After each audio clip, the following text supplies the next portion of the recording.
Hi everyone! So today we're going to read Curious George Plants a Tree because we're talking about trees this week. So do you know who Curious George is? Is this Curious George? No. This is Curious George. He's a monkey. And this is his friend. And so they're going to plant a tree this week. This book is by Margaret and H.A. Reyes.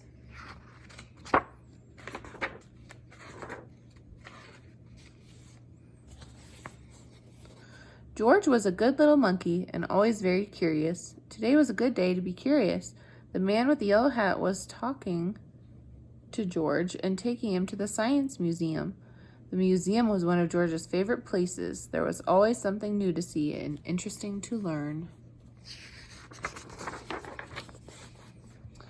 Often there was a special exhibit. George wanted to know what it was today, but first he had to make his favorite museum stops: the rocket room, the mirror maze, and the butterfly space.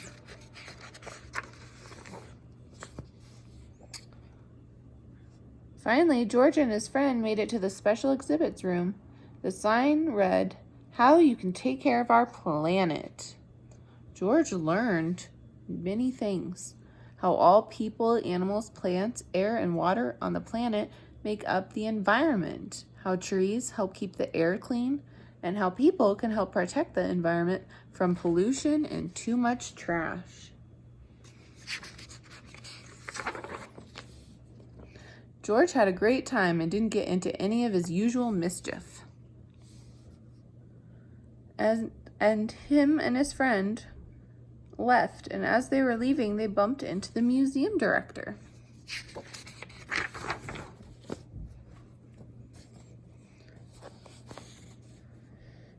Dr. Lee looked happy to see him. "How's my best monkey visitor?" Dr. Lee asked George.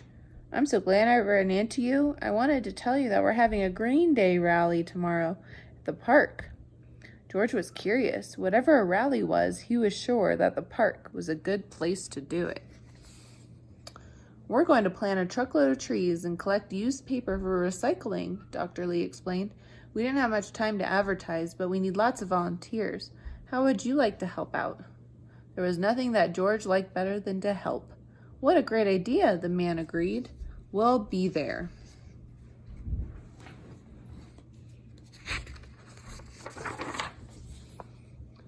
That night, George was ready to do his part for the recycling drive.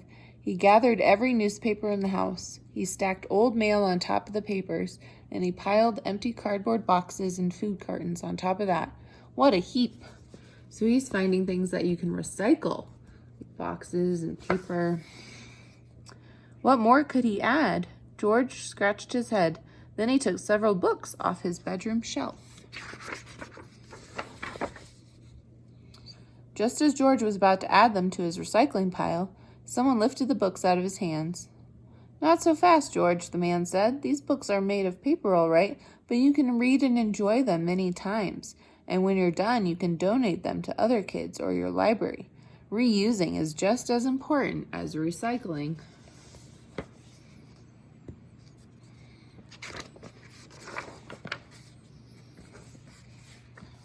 The next morning, George and his friend set out for the park with their wagon of neatly stacked paper.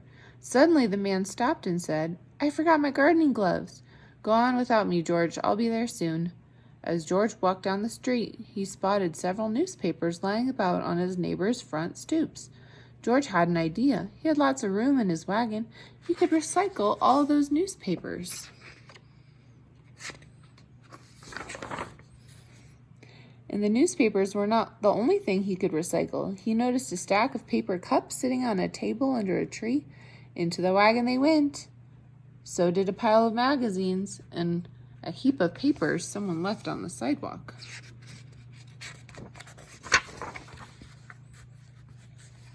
George was happy with his great load.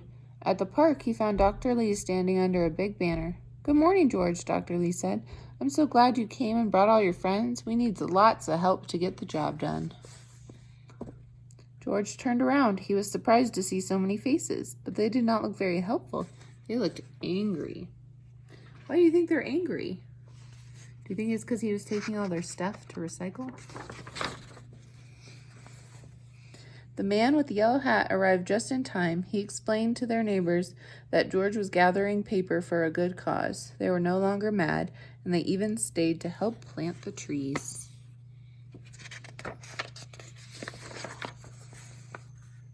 George, you saved our green day, Dr. Lee said with gratitude. These trees will provide fresher air, and each summer we'll have more shade, which means we'll use less water to keep the grass green. Thank you. Being a monkey, George had known all along how important trees were.